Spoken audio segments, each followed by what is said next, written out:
11월 12일 토요일 묵상을 함께 나오도록 하겠습니다. 오늘 말씀은 다니엘 5장 17절에서 31절 말씀으로요. 허무한 삶 앞에서의 태도라고 하는 제목으로 함께 묵상을 나오도록 하겠습니다. 오늘 본문은 벨사살이 다니엘의 해석을 들었지만 이미 때가 늦음으로 인하여 바벨론이 메데 바사에게 멸망하게 되는 내용을 말씀을 하고 있습니다. 어제는 우리가 과거로부터 전혀 교훈을 얻지 못하고 당장 오늘의 향락만을 위하여 살아가는 벨사살 왕의 모습을 보았습니다. 그리고 갑자기 찾아온 자신의 한계 상황 앞에서 다니엘을 소개받는 장면이 있었지요. 오늘 벨사살 앞에 등장하는 다니엘은 느부갓네살 앞에서의 모습과는 사뭇 다른 모습을 가지고 있습니다. 마치 이스라엘의 선지자와 같은 태도로 나타나 벨사살을 꾸짖는 듯한 모습을 보이고 있는데요. 왜 이렇게 다른 모습을 보였을까라고 하는 생각을 해보았는데 그 답은 오늘 본문의 마지막에 등장을 하는 것 같아요. 벨사살은 오늘이 그의 영광의 마지막 날이었기 때문입니다. 다니엘은 벨사살 왕이 이렇게 이 글자를 해석하면 주겠다라고 말하면서 제시한 모든 예물과 상급을 거절합니다. 그것의 허무함을 너무나도 잘 알고 있기 때문이죠. 다니엘은 이미 하나님으로부터 이 해석을 모두 깨닫게 된 상태로 벨사살 앞에 서게 되었고 그 모든 영광이 오늘로 끝난다는 것을 알고 있는 상태에서 그 앞에 서게 돼요. 나중에 보겠지만 벨사살이 이 바벨론의 세 번째 자리를 주겠다라고 했는데 바벨론은 오늘 망하거든요. 사람의 인생이 유한하고 허무함을 너무나도 잘 아는 자가 추구하는 삶의 태도는 바로 이러한 다니엘과 같은 모습입니다. 허무한 가치에 자신의 삶을 걸지 않는 것입니다. 그리고 허무한 삶에 대하여 참된 교훈을 하는 삶을 사는 것입니다. 다니엘은 벨사살 앞에서 그의 어리석음을 꾸짖습니다. 그 꾸짖음의 내용은 하나님께서 느부갓네살에게 보여주신 영적인 교훈에 대하여 벨사살이 전혀 무관심하였다라는 것이 주된 내용이에요. 느부갓네살이 세상적으로 큰 위엄을 가진 왕이었지만 하나님 앞에서 교만하게 행함으로 인하여 그가 영광을 빼앗기고 들짐승과 같은 시간을 7년을 보내게 되면서 이 세상을 통치하시는 분이 오직 하나님밖에 없음을 그가 자신의 삶으로 나타내게 되었습니다.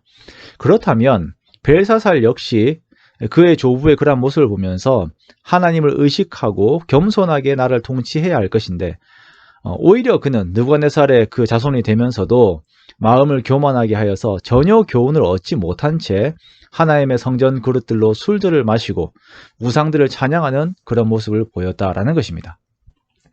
이러한 모습이 하나님 앞에서 측량이 된 것이에요.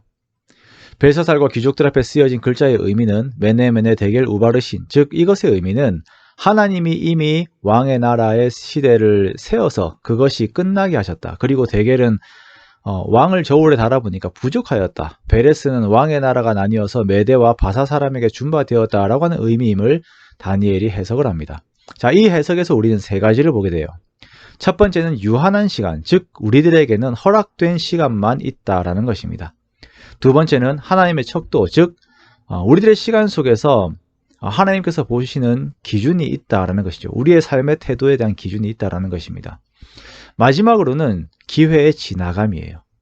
하나님께서 정하신 기회가 지나가 버리면 돌이킬 수 없는 상황이 온다라는 것입니다.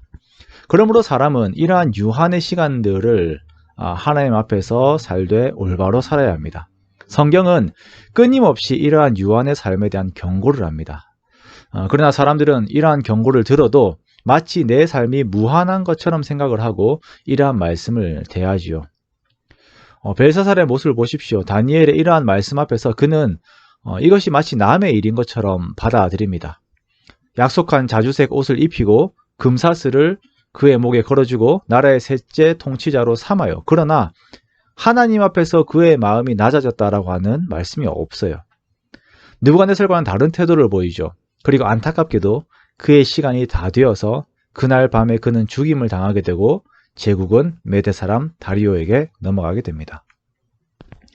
벨사살의 이러한 태도도 우리들에게 교훈이 되겠지만 우리는 유한한 영광 앞에서의 다니엘의 모습을 본받고자 합니다. 그는 벨사살 왕의 선물에 의연하였어요. 그 이유는 이러한 것들의 끝을 알고 있기 때문이죠. 그리고 하나님의 말씀을 가진 선지자로서 말씀을 전함에 대한 담대함이 있음을 보게 됩니다. 우리가 하나님에 대한 그리고 그분의 말씀에 대한 확신을 가지게 될 때에 세상의 헛된 것 앞에 나의 태도를 숙이지 않게 됩니다. 하나님과의 관계가 확실하게 될 때에 사람에게 그리고 세상의 재물과 같은 영광에 나의 고개를 숙이지 않게 되는 것입니다. 이것이 성도의 자긍심입니다.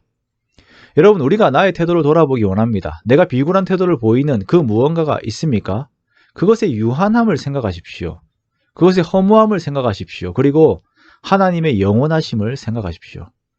그 하나님께서 영원토록 나의 힘이 되시고 나의 지혜가 되시고 영원토록 나의 능력이 되심을 생각하십시오. 그래야 해서 헛되고 헛된 세상 앞에서의 나의 태도가 아닌 하나님 앞에서의 태도를 옳게 가지는 우리가 되기 원합니다. 이것이 하나님께서 기뻐하신 성도의 참된 모습인 것입니다. 나의 마음을 어렵게 하고 근심하게 하는 세상적인 요소의 본질을 알고 그것들을 오히려 하나님의 말씀으로 나무라며 영원하신 하나님만 높이는 저와 여러분이 되시기를 주님의 이름으로 축원합니다. 그렇게 흔들리지 않는 반석과 같은 모습으로 이 세상에 굳건하게 서는 정말 하나님을 닮은 저와 여러분이 되시기를 주님의 이름으로 축원합니다.